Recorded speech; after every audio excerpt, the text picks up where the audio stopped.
안녕하세요. 칠기 존날입니다. 오늘 소개할 책은 다시 피어나고 싶은 50을 위한 중년의 철학, 다시 피어나려 흔들리는 당신에게, 지은이는 기시미 이치로, 옮기니는 양서울, 발행은 멀리 깊이입니다.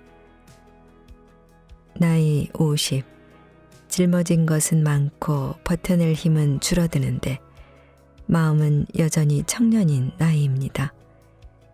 이쯤이면 많은 것을 이루리라 기대했는데 하루하루 새로운 시류에 따라가기만도 벅찬 나이.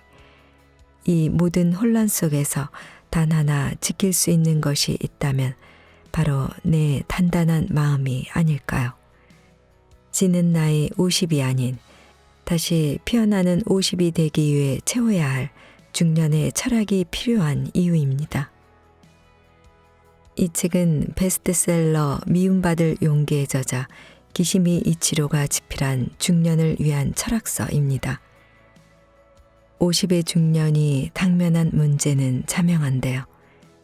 할 수 있는 일이 줄어들고 나와 다른 세대와의 소통이 점점 더 힘들어지며 존경받던 공간에서 순식간에 내던져지거나 무시당하게 됩니다. 저자는 이런 중년의 고민에 대해 뻔한 위로를 지향하며 플라톤 철학에서 아들러 심리학에 이르는 저자의 탄탄한 인문학 내공을 배경으로 삶과 죽음, 나이 든다는 일의 고통과 값진 의미를 구체적으로 묻고 답을 찾습니다. 저자는 무엇보다 온갖 삶의 무게에 눌린 중년 세대를 향해 다정한 격려를 잊지 않습니다.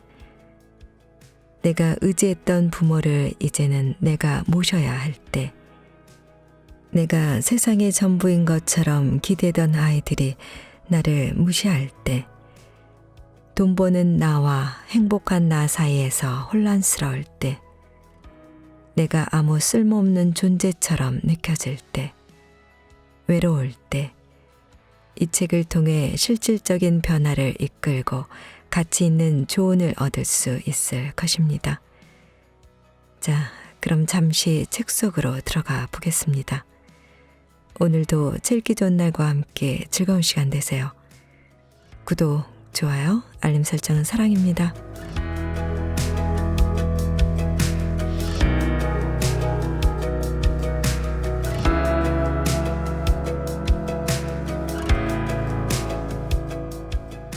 너그러운 마음으로 살자. 준비되지 않은 미래에 대한 불안. 노후 자금으로 얼마가 필요하다는 말이 심심치 않게 들립니다. 그만한 돈이 없는 사람은 늙어서 길거리로 나앉게 생겼다는 불안이 싹 틉니다.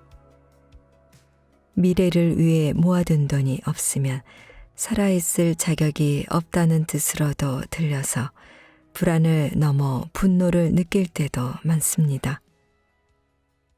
노후의 인생을 본인 스스로 지켜야 한다면 이는 국가의 책임 방기와 다르지 않습니다.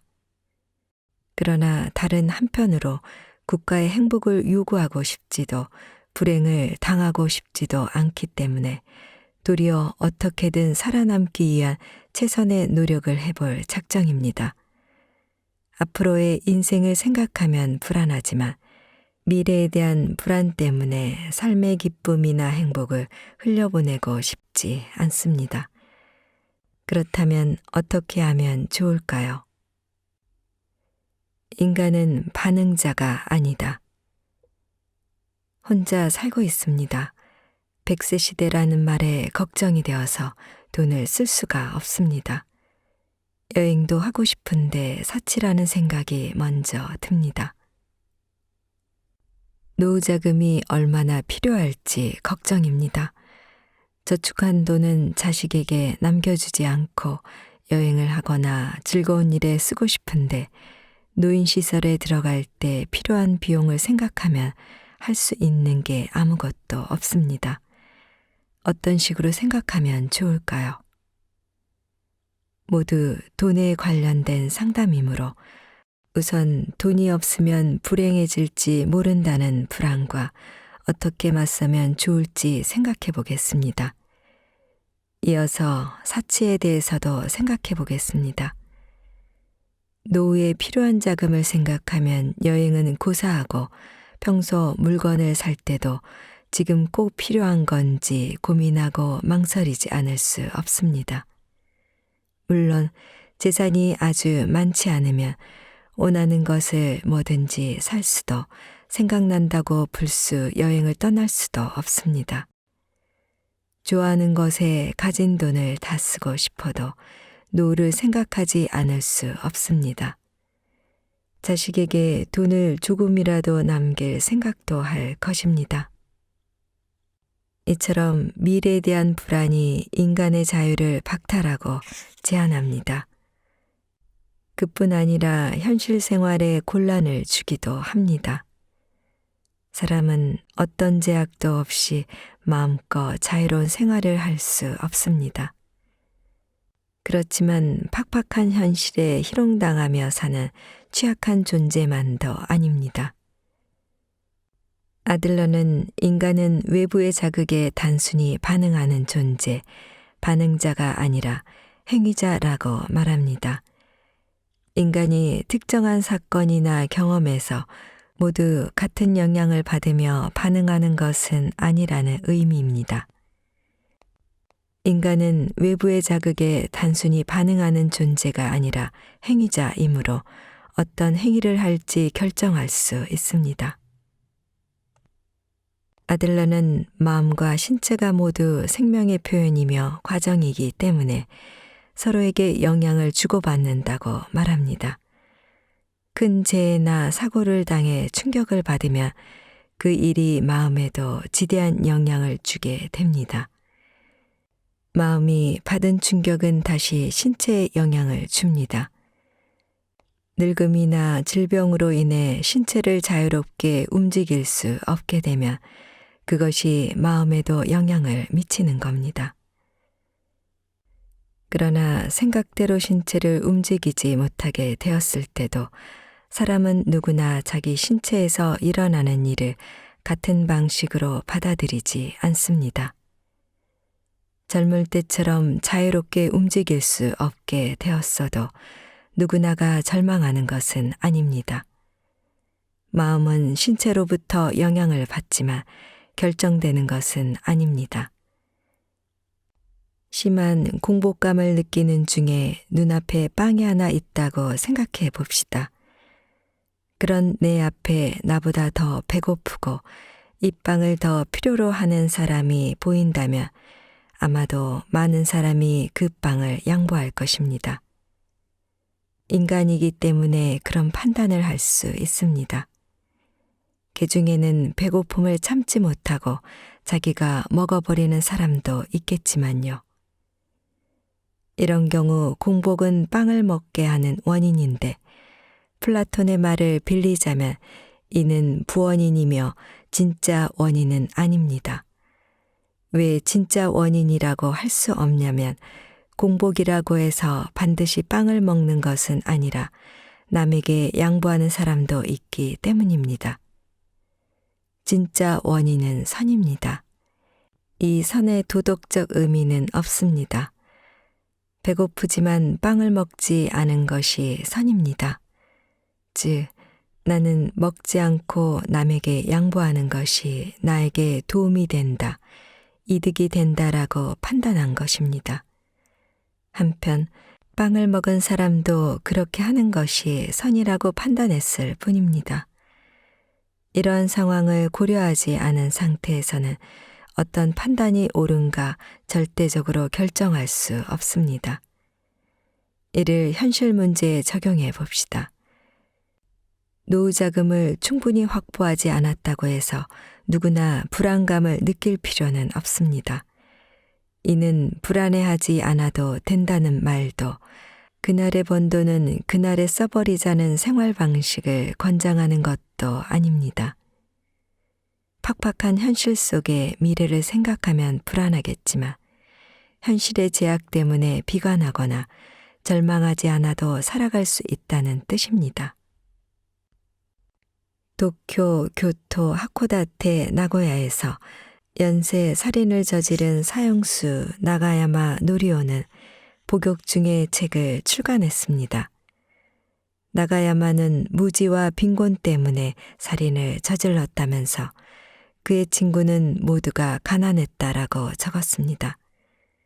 그러나 가난하다는 이유로 누구나 죄를 짓는 건 아닙니다. 나 역시 가난했던 학생 시절 겨우 노숙을 면할 정도로 돈은 없었지만 어떻게든 살았습니다. 가난했지만 불행하지는 않았습니다. 사회 전체가 가난했지만 그 가난 속에서 누구나 불행했던 건 아니었습니다. 사치란 각자에게 오리지널. 물건을 살 때 그 물건이 사치품인지 아닌지 가격만으로는 판단할 수 없습니다. 사치란 무엇인지 그 의미를 아는 것이 필요합니다. 사치의 사전적 정의는 필요 이상의 것을 쓰는 것이라고 되어 있습니다. 필요성 여부는 객관적 판단이 적용되지 않습니다. 어떤 사람에게는 필요하지만 어떤 사람에게는 불필요한 경우가 얼마든지 있습니다. 필요한지 어떤지 판단은 본인만 할 수 있습니다. 타자의 눈에는 사치로 보여도 본인에게 절대로 필요한 것이라고 한다면 그것은 결코 사치가 아닐 겁니다. 학생 때 내가 산 컴퓨터는 당시에는 대단한 고가품이었습니다. 그래도 내게는 연구를 위해 절대적으로 필요한 물건이었기에 과감히 샀습니다. 컴퓨터가 지금처럼 보급되지 않아서 필요성을 이해하는 사람은 적었지만 내게는 필수품인 까닭에 사치는 아니었습니다. 되돌아보면 간혹 비싼 책을 사면서도 비싸지만 연구에 절대 필요하다며 자기 합리화했던 때가 많았던 것 같습니다. 필요성에 너무 연연했다고 볼 수 있습니다.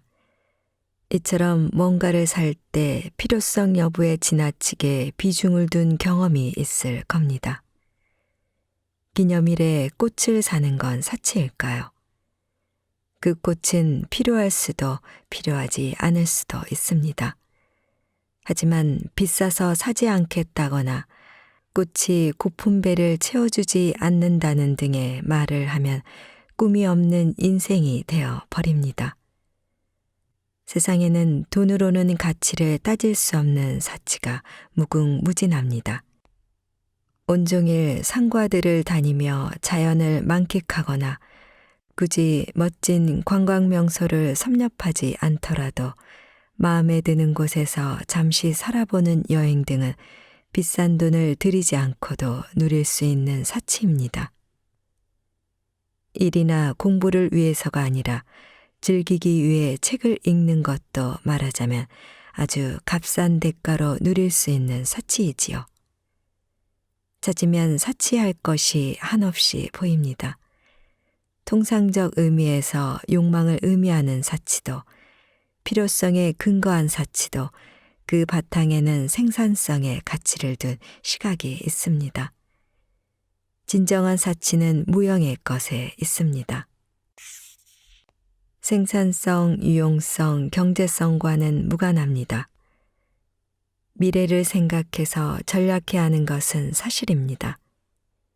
그런 의미에서 인생은 생산성, 경제성에 완전히 자유로울 수 없습니다. 하지만 풍요로운 인생을 만드는 사치스러운 생활 방식도 분명 존재할 것입니다. 사치에 대한 욕망이 어떠하든 인간은 행복해지기 위해서 사치를 합니다. 통상적 의미에서의 사치스러운 생활도 행복감이 없다면 오히려 사치가 행복을 방해합니다. 사치는 행복하기 위한 수단이 아닙니다.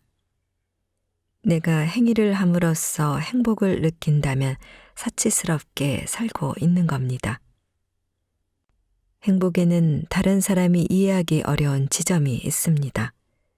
철학자 미키기요 씨의 말을 빌리자면 행복은 각자에게 오리지널이기 때문입니다. 젊은 시절에는 자격증을 취득하기 위해 공부해야 하는 때가 있었을 겁니다. 그런 필요가 사라지고 결과를 내지 않아도 되는 때 무언가를 배우고 새로운 것에 도전하는 일이야말로 최고의 사치입니다. 60세에 시작한 한국어는 그다지 수준급은 아니지만 김현수의 수필을 읽거나 윤동주의 시를 읽으면 금세 행복감에 충만해집니다. 한국어라서 천천히 읽을 수밖에 없는데 나보다 젊은 혹은 젊어서 죽은 작가나 시인들이 쓴 작품을 읽고 작품에 깊이 빠져 저자의 생각을 함께 나눌 수 있어 즐겁습니다. 심근경색으로 입원해 있을 때 주치의가 내 흉부에 청진기를 댄 후 다시 일상으로 돌아가게 되면 주의할 점을 설명한 적이 있습니다. 필요하면 쉬세요. 원래 생활로는 돌아갈 수 없지만 대부분은 하고 싶은 대로 할 수 있습니다. 퇴원 후 금해야 할 것은 무엇인지 물었더니 다음과 같은 대답이 돌아왔습니다. 기한 내 해야 할 일은 피하세요. 며칠 밤 꼬박 새어 완성했더니 엔도르핀이 분비되어 성취감이 대단하더라도 그런 일은 하지 마세요. 나는 온고 마감에 쫓겨 무리하지 않으면 안 될 때는 있지만 대체로 의사의 조언대로 생활하고 있습니다. 지금은 싫은 일은 하지 않는 것이 내게 최고의 사치입니다. 인류 최초의 인간처럼 밭을 빌려서 부부가 함께 농사를 짓고 있습니다. 재배한 채소를 친구들에게 선물할 때 기뻐하는 얼굴들을 보면 마음이 뿌듯합니다. 어릴 때부터 시골에서 살았지만 자연에 관심을 가져본 적은 없었습니다. 자연 속에서의 삶이 너무도 당연했기 때문이라고 생각합니다. 꽃 이름도 새 이름도 몰랐습니다. 그런 내가 자연의 아름다움에 눈을 뜬 건 심근경색으로 한 달 동안 입원하고 집으로 돌아온 후였습니다. 퇴원 후 내 눈에 비친 세상은 너무나도 눈부셨습니다. 수목의 푸르름이 눈을 자극했습니다. 실록의 계절을 병원에서 보냈다는 아쉬움과 함께 비로소 자연의 아름다움을 깨닫게 되었습니다. 처음에 나는 집 주변을 조심조심 걸었습니다. 그 후 멀리까지 갈 수 있게 되자 사진 찍는 법을 배워서 꽃, 새, 바람, 달 등을 카메라에 담으며 자연을 벗으로 삼게 되었습니다. 비록 채소 농사를 지은 적은 없지만 집에서 요양하던 나는 아내와 딸이 외출한 뒤 베란다 꽃에 물 주는 일을 즐겼습니다. 매일 조금씩 자라서 드디어 꽃이 피는 식물에 저는 저의 회복을 투영했습니다. 독일의 시인 닐케는 자저씨 비평을 요청하며 편지를 보낸 젊은 시인에게 자기 내면으로 들어가라고 조언한 후 자연과 가까워지세요. 그러고 나서 최초의 인간처럼 당신이 본 거, 체험한 거, 사랑한 거, 그리고 상실한 것을 말하도록 하세요. 라고 썼습니다. 익숙한 풍경도 인류 최초의 인간이 보듯이 보면 다르게 보일 것입니다. 몸을 움직일 수 없게 된 어머니는 병상에서 손거울을 통해 비친 창밖 풍경을 감상했습니다. 그것은 당시 어머니가 누린 최고의 사치였을 겁니다.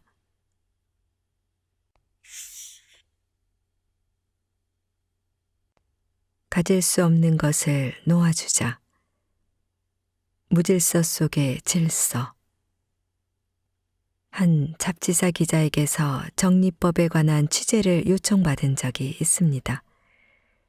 내 방은 분명 깨끗이 정돈되어 있을 것이라고 생각한 모양인데 내 서재는 책으로 뒤덮여 있어서 정리법에 대해 할 수 있는 말이 없다는 이유를 들어 취재를 거절했습니다. 철학자 미키 기요시는 이런 이야기를 하고 있습니다. 이를테면 처음 온 가사 도우미에게 서재 정리를 맡겼다고 치자 그녀는 책상이나 그 주변에 난잡하게 놓인 책과 서류와 문구류 등을 정돈하고 정갈하게 세워놓을 것이다. 그리고 그녀는 만족해야 할 것이다. 이제 내가 책상에서 일하려 한다. 그런데 나는 뭔가 정리되지 않은 느낌, 안정되지 않은 느낌을 받고는 모처럼 깔끔하게 정돈된 것을 1시간도 채 안 돼서 뒤엎어 원래대로 난잡하게 어질러 놓을 것이다. 깔끔하게 정리를 잘하는 사람은 도저히 이해하기 어려운 이야기일 수도 있습니다. 남이 보면 어질러진 듯 보이는 방도 방 주인이 보기에는 정돈된 상태입니다. 말하자면 나름대로 질서가 있는 것입니다. 외견상 아주 잘 정리된 것에 반드시 질서가 있는 것도 아니요. 오히려 일견 무질서하게 보이는 곳으로 벗어나 질서가 존재하는 것이다.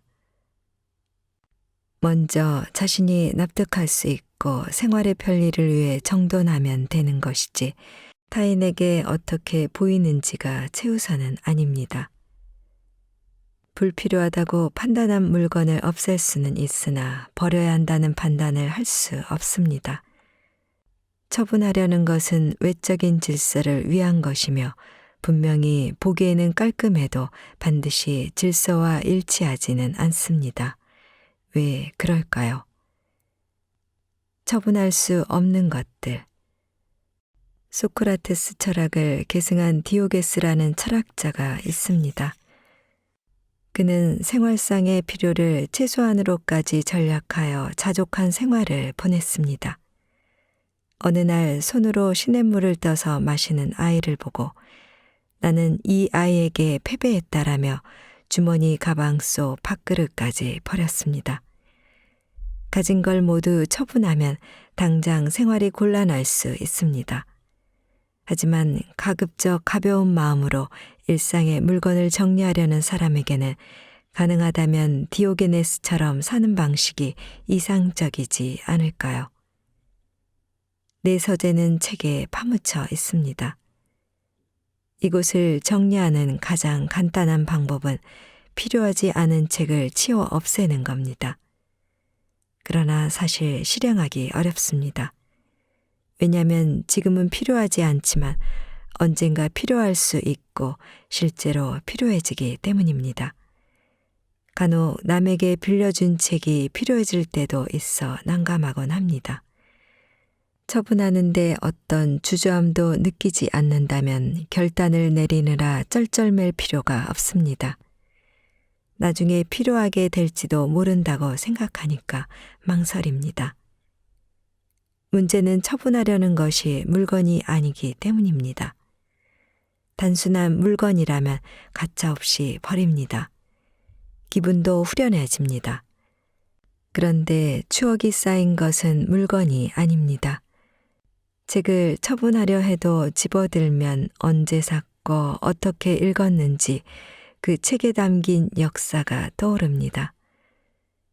책을 처분하려고 생각했다면 책을 펼치면 안 됩니다. 펼치지 않으면 마음먹은 대로 버릴 수가 있는데 일단 책장을 넘기면 시간 가는 줄 모르고 읽어내려 갑니다. 앨범도 마찬가지입니다. 사진을 넋놓고 바라봅니다. 고인의 유품이라면 그 사람이 그 사람과 지낸 날들의 기억이 되살아납니다. 추억이 가득한 물건을 지워 없애는 일은 불가능하지 않을까요? 다신 들여다보지 않겠다며 추억을 봉인하듯이 처분한다면 못할 건 없습니다. 만일 쌓여가는 물건을 조금이라도 줄이고자 한다면 어떻게 하면 좋을까요? 소지도 소유도 하지 않기. 이 옹골을 쓰고 있는 나는 손목시계를 차고 있습니다. 나는 시계를 소지하고 있습니다. 이 시계를 풀면 나는 시계를 소지하지 않습니다. 하지만 소지는 하지 않아도 나는 이 시계를 소유하고 있습니다. 먼저 소지한 것을 내놓기로 합시다. 내놓아도 내 것이라는 사실은 달라지지 않으니까요. 세상에는 소유조차 불가능한 것도 있습니다. 에리 프롬은 그에 져서 소유냐 존재냐에서 영국 시인 알프레드 테니슨과 일본 하이쿠 시인 마소 바쇼의 시를 인용해서 소유와 존재의 다름에 관한 이야기를 합니다. 남모르게 핀 꽃을 보았을 때 그 꽃에 어떻게 반응하는지는 사람마다 다릅니다. 꽃을 꺾어 자기 방에 갖다 놓으려 생각하는 사람은 자기 시선이 머무는 곳에 꽃을 두고 사랑하기를 욕망합니다. 테니스는 꽃을 소유하는 쪽을 선택했습니다. 금이 간 벽에 핀 꽃이여, 나는 너를 갈라진 틈에서 꺾는다. 나는 너를 뿌리째 이 손에 들고 있다. 어떤 사람은 단지 꽃을 바라보는 행위로 만족합니다. 그 꽃을 스케치하거나 사진은 찍어도 꺾거나 잡으려는 생각은 하지 않습니다. 바쇼는 피어있는 꽃을 바라보는 쪽을 선택했습니다. 찬찬히 보니 냉이꽃 피었구나, 울타리일까. 꽃을 꺾어 주려고도 만지려고도 하지 않습니다. 단지 냉이가 존재하는 것을 볼 뿐입니다. 프롬이 같은 책에서 인용하고 있는 괴테의 시에 등장하는 꽃은 자신을 꺾으려는 시인에게 호소합니다. 나무 그늘에서 나는 보았네. 한 송이 꽃이 피어 있는 것을 별처럼 빛나는 아름다운 눈동자처럼 꺾으려 하는 내게 꽃은 다정하게 말하네. 꺾으면 금세 시들고 말 거예요. 미키기요 씨는 인생론 노트에서 다음과 같이 말하고 있습니다. 아우구스티누스는 식물은 인간이 보아주기를 욕망하고 보아주는 것이 그것에게는 구원이다 라고 말했다. 폭풍이 몰아친 다음 날 아침 두려운 마음으로 밖에 나가보니 나팔꽃이 제법 많이 피어 있었습니다. 꽃이 정말 보아주는 걸 원하는지 모르겠지만 폭풍이 지나간 뒤 꽃을 피운 나팔꽃을 향해 내가 곁에서 지켜보고 있다고 말해주고 싶었습니다. 책이나 앨범은 단순한 물건이 아니라서 쉽게 처분할 수 없습니다. 나를 펼쳐서 봐달라고 호소하고 있기 때문입니다. 그래서 더욱 소중하게 가까이 두고 싶어지는데 이에 대처하는 한 가지 방법은 꽃을 꺾어 가지려 하지 않고 그저 바라보는 겁니다. 물건은 어느새 늘어납니다. 나는 한 번 집에 들인 책은 두 번 다시 밖으로 내보내지 않습니다. 다른 물건도 앞서 보았듯이 추억이 담겨 있으면 쉽게 처분하지 못합니다. 그래도 언젠가는 미련을 버려야 할 때가 옵니다. 내 손으로 처분하지 않아도 재해로 유실되는 일도 있습니다. 이런 경우 괴로운 것은 단지 물건이 유실되어서가 아닙니다. 내 인생의 일부가 유실된 것 같아 괴로운 것입니다. 그러나 눈앞에서 사라졌더라도 존재 자체가 없어진 건 아닙니다. 벚꽃은 떨어져도 흐드러지게 피었던 그 모습은 언제까지라도 기억 속에 각인되어 있듯이 말입니다. 추억은 영원히 남습니다. 좋지 않은 추억을 삭제하는 법. 추억도 소지하는 것이 아닙니다. 과거의 일뿐 아니라 지식도 소지할 수 없습니다. 시험 직전까지 교과서를 필사적으로 암기해보는 경험이 있을 겁니다. 교과서에 빨간 줄 그어가며 암기한 그 많은 지식들이 지금에는 하나도 기억에 없을 것입니다. 지식은 소지할 수 없기 때문입니다.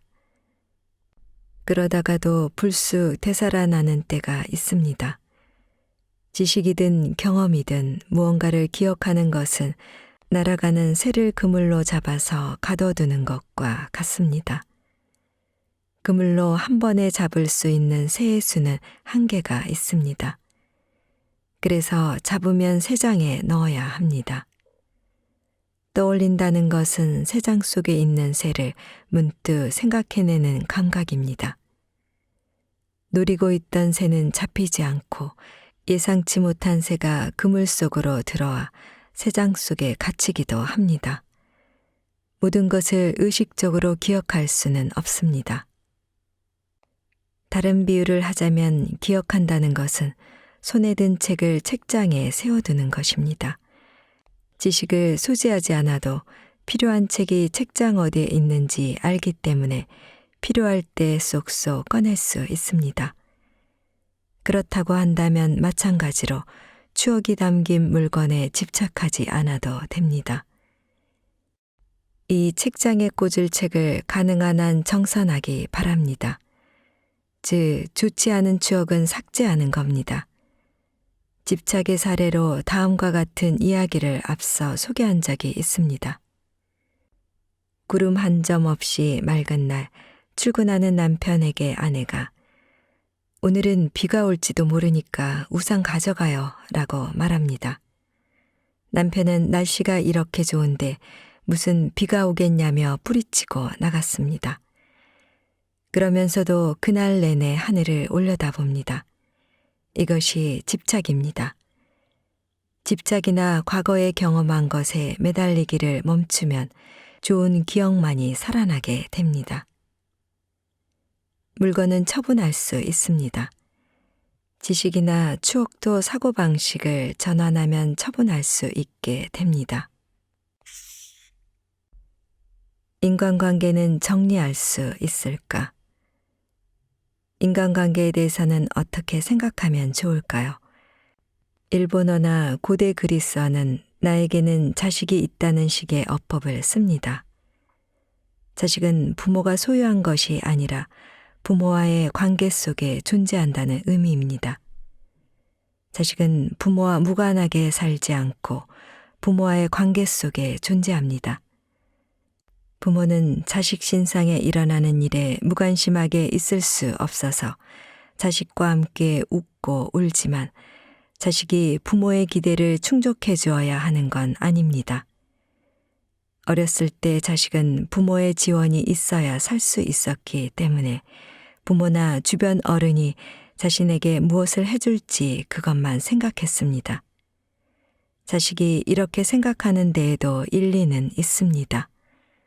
그러나 자력으로 할 수 있는 것이 많아져도 타자에게 의지하는 삶을 살면서 타자가 자기 기대를 채워주기 위해 살고 있다고 믿는 사람이 있습니다. 그런 사람이 타자가 자기 기대를 채워주기 위해 살지 않는다는 것을 언제 깨닫게 되냐면 누군가를 사랑하기 시작할 때입니다. 이 사람을 위해서 내가 할 수 있는 일은 무엇일지 생각하기 시작하는 겁니다. 그런 생각을 하기 시작하면 누군가를 자신의 수단으로 여기지 않습니다. 앞서 기술한 대로 프롬은 존경이란 그 사람이 그 사람답게 성장하고 발전해 갈 수 있도록 마음을 쓰는 것이라고 했습니다. 나를 위해 상대를 다른 사람으로 변환시키려 하지 않고 그 사람답게 존재할 수 있도록 배려하는 것은 꽃을 예로 들어 말하자면 꽃을 사랑하기 위해 꺾어서 집으로 가져올 생각을 하는 대신 꽃이 핀 장소에서 피어있는 모습 그대로를 감상하는 것입니다.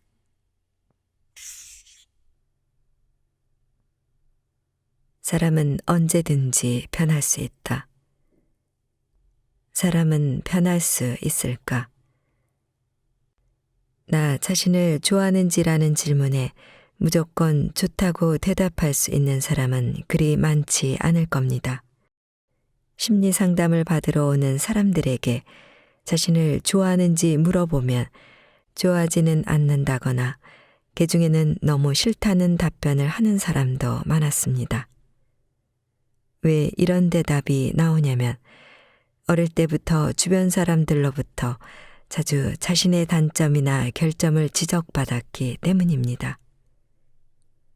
도구는 마음에 들지 않으면 교체할 수 있습니다. 하지만 나라는 도구는 교체할 수 없습니다. 설령 아무리 심각한 버릇이 있고 싫더라도 앞으로 쭉 사이좋게 지내야 합니다. 물론 자신을 싫어하는 사람 중에도 자신을 변화시키려는 노력을 해보지 않은 사람은 없을 겁니다. 아들러는 사람이 언제까지 바뀌면 자신을 변화시키는데 늦지 않았다고 할 수 있느냐는 질문에 아마 죽기 하루나 이틀 전쯤이라고 답변했습니다. 아들러는 이렇게 답변했지만 사람이 바뀌는 데는 하루도 필요 없습니다. 아마도 많은 이들이 부정할 테지만 지금 당장이라도 바뀔 수 있다는 말은 결코 과장이 아닙니다. 단 자신을 바꾸기 위해서는 몇 가지 조건이 요구됩니다. 변화를 방해하는 요소들. 왜 바뀌지 못할까요? 변화를 방해하는 이유가 있기 때문입니다. 여기서 변화란 성격이기도 하고 행동이기도 합니다. 문제가 발생했을 때 그것에 대처하는 방식은 어릴 때나 지금이나 크게 다르지 않습니다. 아들러는 이를 라이프 스타일이라고 말합니다. 무언가 곤란한 문제를 앞에 두었을 때 누군가는 그것을 적극적으로 해결하려 하고 누군가는 망설이고 멈춰 섭니다. 자신이나 주변 세계 또는 사람에 대한 견해도 라이프 스타일입니다. 자신을 긍정적으로 받아들이거나 그렇지 않은 사람은 자신을 싫어합니다. 타자를 동료로 보는가 아니면 적으로 보는가 하는 것들입니다. 아들러는 라이프 스타일을 선천적인 것이 아니라 바꿀 결심을 하면 언제든지 바꿀 수 있는 것으로 생각했습니다. 라이프 스타일이 선천적이고 바꿀 수 없는 것이라면 사람을 더 나은 방향으로 인도하는 교육은 존립하지 않게 됩니다. 그럼에도 불구하고 왜 성격, 라이프 스타일을 바꿀 수 없느냐면 오래도록 지속시켜온 것을 바꾸기 어렵기 때문입니다. 평소 타자에게 방심하면 무서운 꼴을 당할지도 모른다고 믿는 사람은 친절한 상대를 만났을 때 뭔가 속셈이 있는 건 아닐까 의심합니다. 자신의 믿음과 다른 일이 일어나면 예외라고 여기는 것입니다. 가령 그 사람을 믿게 된다고 해도 여전히 다른 사람은 무서울 것이라고 확신합니다. 뭔가 꿍꿍이 속이 있어서 내게 접근하는 건 아닌지 의심을 품고 타인을 대하면 정말로 그렇게 보입니다. 속셈이 있지 않겠냐며 추궁하지 않아도 불신감을 가지고 교유하면 그러는 사이 상대에게서 정이 떨어지게 될 겁니다. 이렇게 해서 믿지 못할 사람이 눈앞에서 사라지면 타자에 대한 자신의 견해가 틀리지 않았다고 확신합니다. 변하지 못하는 두 번째 이유는 바뀐 후에 무슨 일이 일어날지 모르기 때문입니다. 언제나 불쾌한 태도를 견지하는 사람에게 어느 날 이쪽에서 먼저 상냥하게 대해보자고 생각합니다. 하지만 그런 식으로 대하면 상대가 어떤 태도를 보일지 몰라서 결국 바꾸려는 결심은 흔들리고 평소와 같은 태도로 일관합니다. 그렇지만을 지향하자. 그렇다면 어떻게 자신을 바꿀 수 있을까요? 먼저 어떤 일이 일어날지 알 수 없더라도 그 결과를 받아들일 용기가 필요합니다. 대개는 예상한 만큼의 무서운 일은 일어나지 않습니다. 오히려 그런 무서운 일은 일어나지 않는다고 봐도 좋습니다. 언젠가 전철에 승객이 많아서 서 있어야 했던 적이 있습니다. 문득 보니 좌석에 가방을 올려둔 승객이 있었습니다. 큼지막한 체구의 남성이었는데 저는 그것을 보고도 못 본 척 그냥 있기로 했습니다. 그런데 제 뒤에 있던 젊은 남성이 미안합니다만 그 가방 좀 이라고 말을 하는 겁니다. 그러자 그 남성은 미안합니다 라며 흔쾌히 가방을 치웠습니다. 전철 안에서 좌석을 양보할까 말까 망설이는 사이에 그 승객이 내려버린 경험은 없나요? 좌석을 양보하려 했을 때 아직 양보받을 나이는 안 됐다며 거절당할까봐 우물쭈물하면 기회는 날아갑니다. 아직 젊은데 무슨 소리냐며 화를 내는 사람이 있을 거라고는 생각하지 않지만 설령 그런 사람이 있어도 자리를 양보하는 쪽에서 걱정할 일은 아닙니다. 다음은 그렇지만을 지향하는 것입니다. 심리 상담을 할 때 상담자에게 이런저런 대안을 제시할 때가 있습니다. 그럴 때마다 그렇지만이라고 단서를 붙이는 사람이 있습니다. 그렇지만은 좋은 대로 하겠다는 마음과 하지 않겠다는 마음이 기량하고 있는 것이 아닙니다. 하지 않겠다라고 결심하고 있는 겁니다. 나를 바꾸기 어려운 이유 몇 가지를 살펴봤습니다. 그것들은 모두 하지 않겠다는 이유를 정당화하려는 구실에 지나지 않습니다. 아들러는 A라서 혹은 A가 아니라서 B를 할 수 없다는 논리를 일상생활 중에 많이 쓰는 것을 열등 콤플렉스라고 합니다. 자신이나 타자에게 A라는 사정이 있기 때문에 어쩔 수 없다는 식의 변명을 내세우는 것입니다. 아들러는 누구나 해낼 수 있다라고 말합니다. 물론 실제로는 병에 걸리고 나이를 먹으면 할 수 없는 일이 많아집니다. 진짜 문제는 할 수 있는데도 할 수 없다는 생각이 고정관념으로 정착하는 것입니다. 타자와의 관계에서 지금까지 하지 않았던 거, 이를테면 고맙습니다 같은 말은 도저히 못하겠다는 생각을 버리면 대인관계는 반드시 바뀝니다. 어떻게 반응할 것인지는 스스로 결정할 수 있다. 사고나 재난, 늙음이나 질병 등 내 외부에서 일어나는 변화들은 부득이 자신을 바꾸게 하는 원인이 됩니다. 사고나 재난을 바라는 사람은 없습니다. 늙음과 질병도 마찬가지입니다. 생애 단 한 번도 병에 걸리지 않는 사람은 없습니다. 나이를 먹으면 늙을 수밖에 없습니다. 그렇게 되면 전에는 할 수 있던 것을 할 수 없게 되기도 합니다.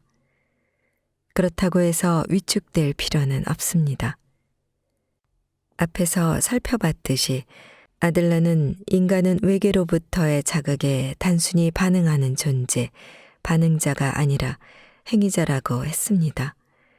인간은 똑같은 사건이나 경험을 해도 동일하게 영향을 받고 획일적으로 반응하지 않습니다. 인간은 외계로부터의 자극에 대해 어떤 행위를 할지 스스로 결정할 수 있습니다.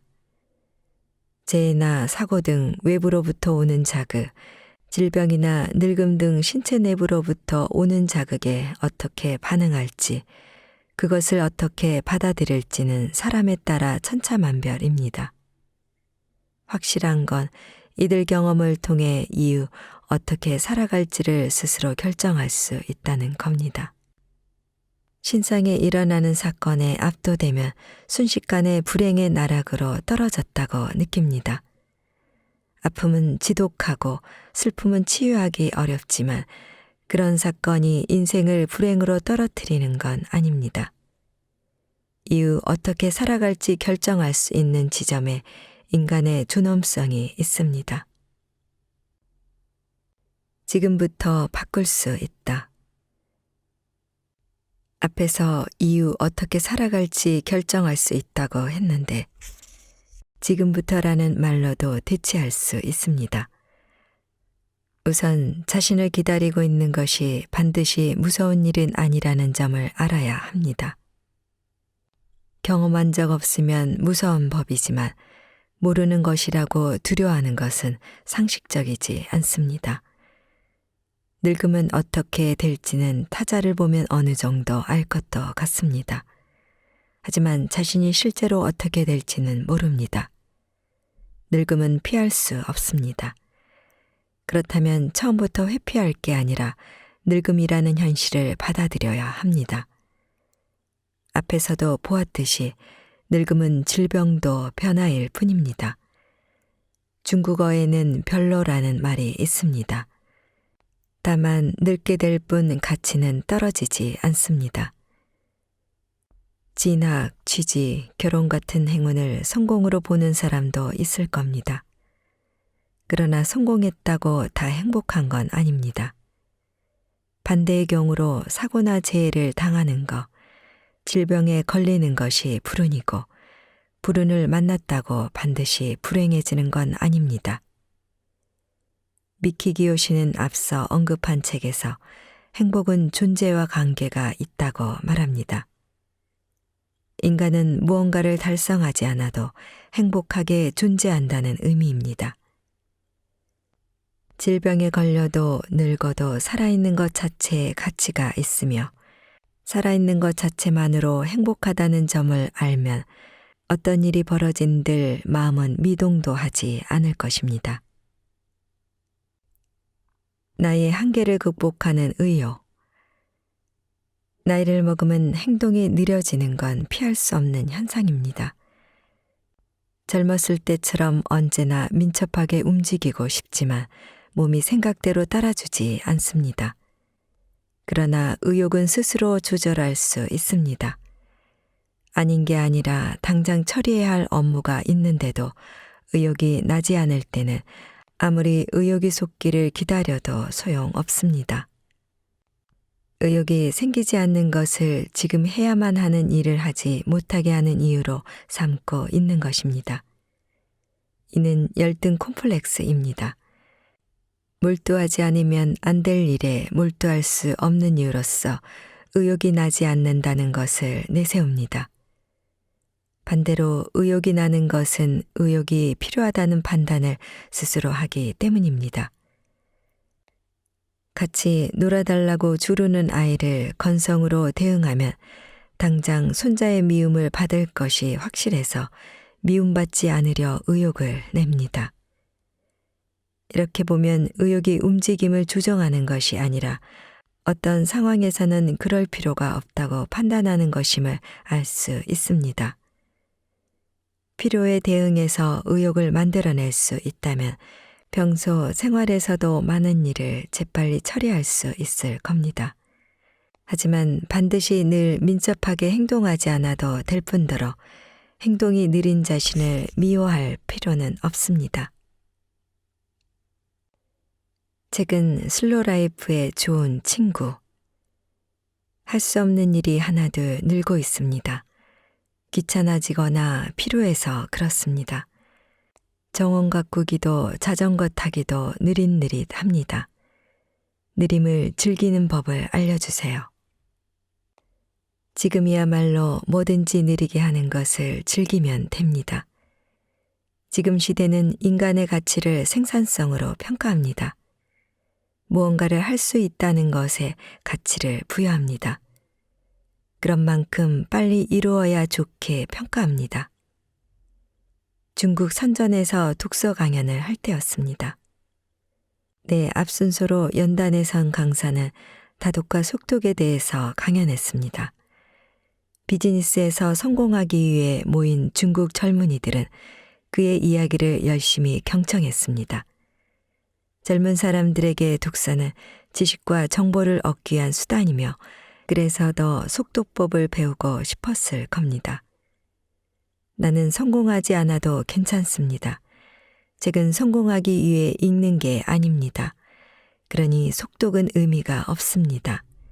천천히 읽으면 됩니다. 라는 말을 시작으로 강연을 이어갔습니다. 책은 천천히 읽지 않으면 음미하고 즐길 수 없습니다. 독일어는 노년을 즐긴다고 할 때 즐기다도 먹거나 마신다는 의미의 케니센이라고 합니다. 중국어의 향수하다에도 음미하다, 즐기다의 의미가 있습니다. 향수 인생, 책도 식사도 인생도 천천히 음미하고 즐깁시다. 일을 그만두었을 때 친구도 없는 내가 시간을 잘 쓰고 만족하는 삶을 살 수 있을까요? 하고 싶은 것도 없습니다. 정년에 관한 책을 쓴 적이 있습니다. 그때 정년을 논한 책을 많이 읽었는데 독서를 권하는 책은 별로 없었습니다. 그 중에는 50세가 되면 지적 능력은 신장하지 않으므로 새로운 정보를 배워도 의미가 없다고 쓴 책에 있어서 놀랐습니다. 이는 사실이 아닙니다. 중년이 되어서야 비로소 젊었을 때보다 깊이 이해할 수 있기 때문이지요. 책을 읽고 암기하고 시험을 볼 필요도 없으니까 느긋하게 읽으면 됩니다. 무엇보다 책에 몰입하면 하루가 순식간에 지나갑니다. 친구가 있건 없건 문제가 되지 않습니다. 책을 읽을 수 있으면 좋은데 그렇지만이라는 말은 하지 맙시다.